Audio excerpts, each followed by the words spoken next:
The State of the Union begins at 9 p.m. Joe Biden will be addressing a joint session of Congress with an update on how he views, again, the state of our country. What will he say? Because for most of us, things aren't good right now. Senator Ted Cruz is from the state of Texas, and he joins us now. Senator Cruz, good to have you back with us, sir. Thank you. Vince, it's great to be with you. Thanks for having me. Well, obviously, like any president, he's going to say the state of our union is strong. But do you agree, Senator? Well, the Biden White House is previewing that the topic of his speech is going to be all the incredible accomplishments that Biden has had over the last 3 years. I have to admit, I'm really excited about that because it means it's going to be the shortest State of the Union speech in the history of our country. And so, it'll be good to get out in 30 seconds and then get on with the rest of the night. Yeah. I mean, it is amazing to hear what the White House, all the list of successes include the state of our economy and all the good things he's done for our border and on and on and on. And all of our allies are so pleased with us now, Senator. It's a long, great list. I got to say, it is this White House and this administration is so out of touch. If you look at the policy record, it is a train wreck. It is a train wreck across the board, whether on the economy where inflation is hammering working families across the country. The cost of everything has gone up. People are struggling to make ends meet. That is the direct result of the irresponsible spending binge that Joe Biden and the Democrats went on. Or whether it is crime. We're seeing crime rates rising across the country as this administration undermines law enforcement and supports efforts that are releasing violent criminals into our communities. Or whether it is the chaos at our southern border, the worst illegal immigration in our nation's history, 10.4 million illegal immigrants since Joe Biden became president. Yes. And as bad as all of that is, the foreign policy and domestic policy is even worse.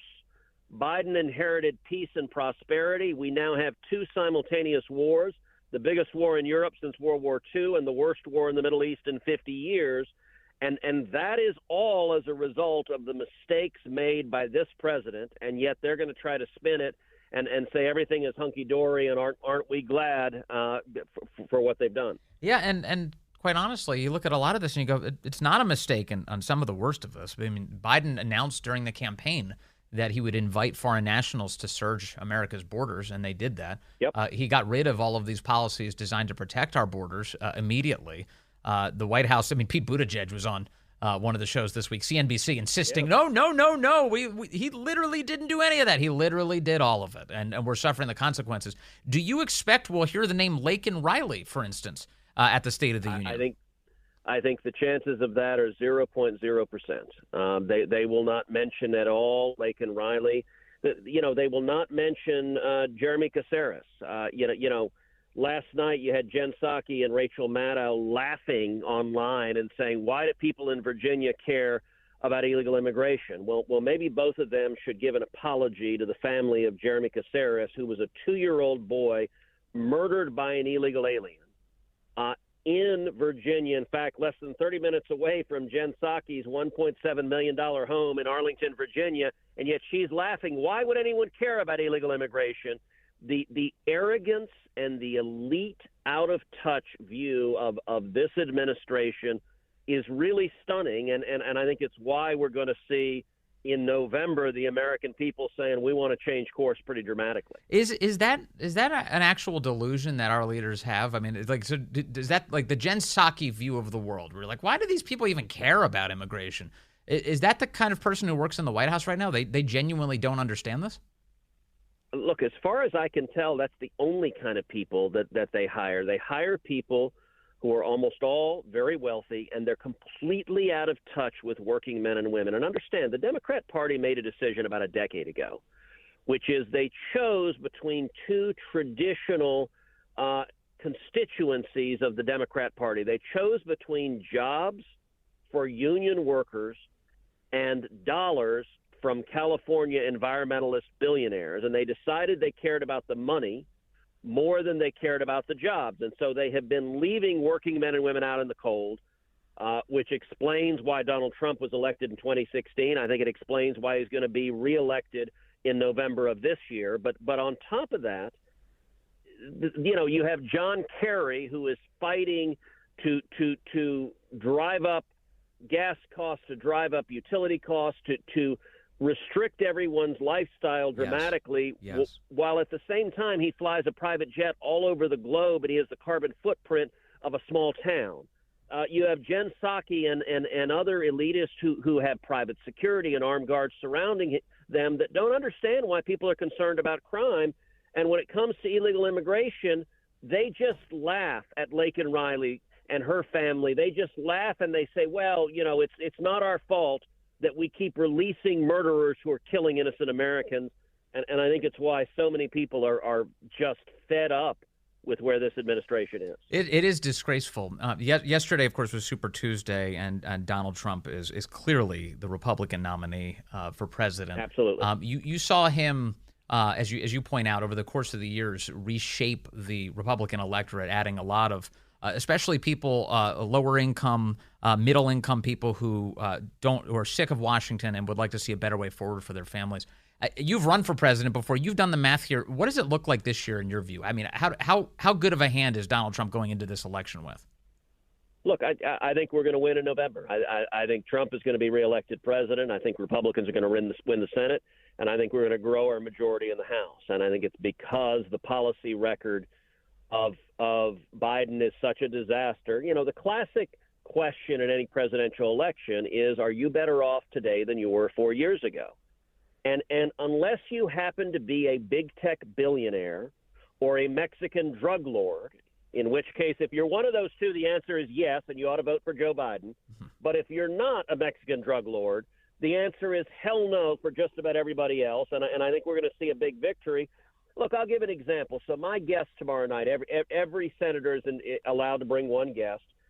My guest is Sheriff Danny Dominguez. Danny Dominguez is a Democrat, an elected Democrat sheriff from Presidio County in South Texas, right along the Rio Grande border. He's been a Democrat in elected office for a long time, but he's coming tomorrow night and he's supporting me for re-election. He's endorsed me for re-election because the national Democrats have decided an open border is what they support, and they've decided they don't support law enforcement. And I think you're seeing lots of common sense Americans, including people who are Democrats, but they're just not crazy, who are recognizing that the national Democrats are no longer representing their interest or looking out for their own well-being. Yeah. Meanwhile, I think Republican voters also are very concerned about Republican legislators and lawmakers. They want Republicans to do a better job of representing them. I know there's a big fight, for instance, as we speak at this moment, Senator, about a big spending package that made its way out of the House today, $460 billion that's designed to fund the federal government through the fall. The Senate is considering it now. Of course, the Senate controlled by Democrats. But your colleague, Mike Lee, was flagging all sorts of disasters in this thing today, talking about the funding for Georgetown University. Up until yesterday, or at least earlier today, there was even funding for some sort of BDSM kink club inside of this. It's like, how the hell did that happen? And when are we going to get people in office who can actually stop this crap from going on?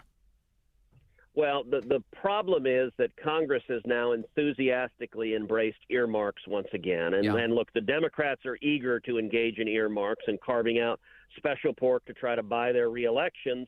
And unfortunately, too many Republican politicians have decided they want to be in that business as well. One of the great conservative reforms that we managed to do now over a decade ago was to eliminate earmarks.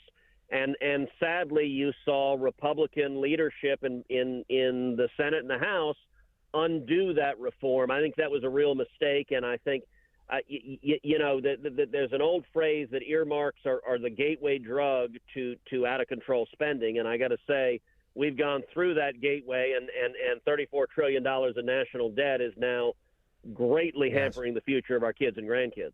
Does making Trump the nominee again send a signal to Capitol Hill? Are senators and congressmen paying attention to this? I saw Mitch McConnell today, who is no real close friend of Donald Trump's. He even announced today he's endorsing him.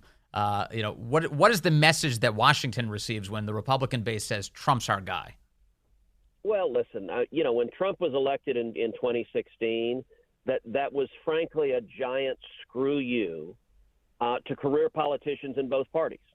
And the American people are rightly and understandably frustrated with career politicians who say one thing on the campaign trail and then do the opposite in office. And we've got now a new Republican leadership election in the Senate. I'm very glad for that. And my hope is that we will see a real conservative leader who actually will stand up and fight and will do what we said we would do, that will be responsive to the voters and that will honor the promises we make. And will members of Congress listen? I hope so. It's clear Donald Trump is going to be our nominee. I'm supporting him. I've endorsed him. And when he was president the first time, I was his single closest ally in the United States Senate. If and when he's reelected, I will once again be a single closest ally in the United States Senate. And I'll tell you, Vince, I'm proud of the policy record of what we were able to accomplish during his first term. And I believe we're going to accomplish even more during a second term by focusing on delivering real results for the men and women who elect us. And what should the Republican leadership look like in the Senate to make that happen? Because Mitch McConnell, of course, has announced 8 months in advance that he'll be stepping down as the Republican leader. I saw your colleague in Texas, John Cornyn, has thrown his hat in the ring. Are you a part of Cornyn-mentum, or is there somebody else for you? Look, I'm keeping my powder dry. There are a couple of folks who are running already. There may be more that get in. I think we're going to be debating and discussing that for many months. And I'm really interested in seeing a strong conservative leader who will listen to the conference, who will not behave as a dictator, and who will be committed to we're going to do what we say we would do. It's the biggest thing, the biggest piece of advice I give to any newly elected either senator or member of the House, which is just do what you said you would do. Whatever you told the voters in September or October, do that in January and February when you get here. And I'll tell you, Vince, it's one of the reasons I'm running for re-election this year, and I just launched today Democrats for Cruz, and I've got Democrats across the state who are supporting my campaign, and one of the most consistent things I hear from Democrats is they say, I'm a Democrat. I don't agree with everything you say, but I'll say this. You're doing what you said you would do. And I think we need Republican leadership that does what we said we would do. Yeah, amen. In other words, no more amnesty disguised as border security. That's like an obvious one. Amen. Ted Cruz. Absolutely. The senator from Texas. Ted Cruz, thank you very much. Always nice to talk to you. Really appreciate your time, sir. Thank you, Vince. I appreciate it. Let me encourage you, go to tedcruz.org. Support our campaign. Chuck Schumer and George Soros are going to spend over $100 million against us. We need your help. Please go to tedcruz.org. Yeah, and those guys have caused enough damage already. You're totally right. Thank you, sir. Good to talk to you.